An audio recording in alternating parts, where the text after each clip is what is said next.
Halo warganet, ada apa hari ini? Di akhir bulan Januari tahun ini, publik dikagetkan oleh sebuah berita duka cita, yaitu meninggalnya putri sulung dari pasangan politisi Nurul Arifin dan jurnalis senior Mayong Suryo Laksono, Maura, usianya 27 tahun, dan meninggalnya adalah karena cardiac arrest atau henti jantung. Sebenarnya tahun-tahun terakhir ini usia penderita penyakit jantung memang semakin muda. Tetapi seperti apa sih tren terkininya? Untuk itu sudah ada bersama saya seorang spesialis penyakit jantung yaitu Dr. Vito Damai yang juga seorang selebgram. Sekarang berkaitan dengan soal stres. Ini situasinya pandemi dan segala macam. Ini kan orang level of stressnya itu kayaknya meningkatnya bisa luar biasa.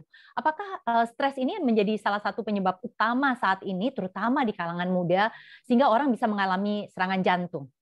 Ya, memang sih stres itu bisa menyebabkan serangan jantung ya, dan penyakit jantung secara keseluruhan. Jadi penyakit jantung ada banyak, nggak semuanya serangan jantung.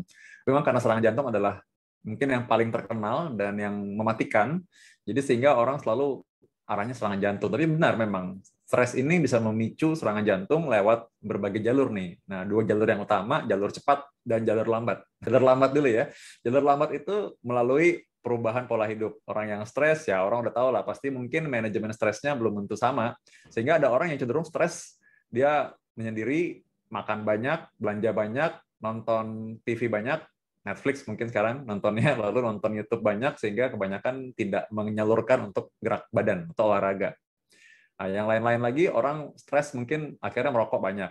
Atau bahkan mungkin yang sebagian orang mungkin ada yang minum alkohol gitu. Nah, jangka panjang ini pasti bisa menyebabkan kerusakan pembuluh darah, bikin penyempitan, dan ujung-ujungnya serangan jantung. Dokter sampaikan itu kan jalur lambat, tapi katanya ada jalur cepatnya. Nah, kalau yang fast lane-nya yang lebih mengerikan ini gimana ceritanya? Nah, jalur cepat ini karena memang dia bisa menimbulkan bom waktu itu tersulut langsung. Jadi ketika orang stres fisik atau psikis, dia lagi emosi, marah, atau sedih berlebihan, atau lagi capek karena aktivitas fisik yang berlebihan juga, ini memicu serangan jantung pada orang yang sudah punya memang dasarnya penyakit jantung tadi, yang sudah ada penyempitan, yang sudah ada plak dalam pembuluh darahnya, kerusakan pembuluh darah. Dok, itu kan nggak setiap orang rutin memeriksakan ke lab untuk tahu kondisi badannya gimana. Apakah ada tanda-tanda khusus yang kita bisa tahu bahwa sebenarnya kita punya potensi untuk yang masuk fast lane atau jalur cepat yang punya dampak fatal tadi? Ya, memang ada orang yang punya alarm ya. Jadi dia sadar bahwa dia cepat lelah, cepat capek, atau mungkin dia merasa cepat sesak napas, atau bahkan yang paling khas sakit dada. Nah, kalau tiap kali aktivitas sakit dada, itu memang harus waspada. Ini memang tanda karakteristik untuk seorang yang mungkin akan berpotensi serangan jantung di kemudian hari. Biasanya mereka kan check up tuh, harusnya sadar. Tapi kalau misalkan ada orang yang nggak sadar, nggak bisa nih, nggak bisa dimanjain badan ini. Kalau sakit atau sesek atau sakit dada, cepet capek, kayaknya harus dilatih terus. Nah, itu malah sebenarnya bahaya. Karena dia nggak tahu apakah ini mobilnya udah mogok apa enggak. Badannya udah mau soak tuh sebenarnya, tapi dia nggak tahu. Nah, karena itu memang penting memang check up sih, karena nggak ada bisa periksa lain-lain. Kalau misalnya kita cuma kira-kira aja, nggak bisa sebenarnya kan. Buktinya apa gitu kalau cuma sesek atau capek-capek aja. Kan bisa penyakit lain juga. Tapi memang ciri khasnya adalah sakit dada, sesak napas, atau cepat lelah. Itu memang khas juga sih memang untuk penyakit jantung koroner atau serangan jantung di kemudian hari. Dan kalau yang di kalangan anak muda, yang mana yang paling sering menyerang? Yang anak muda ini kalau kita batasi usianya di bawah 35 dan di atas 35 tahun.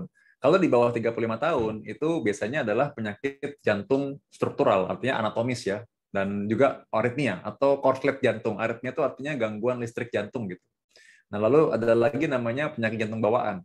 Nah, ini sering sekali kadang-kadang orang tuh kan nggak sadar, nggak tahu kalau dia punya penyakit jantung ini. Ketika dia udah usia lebih lanjut baru tahu, oh ternyata katupnya nggak rapet.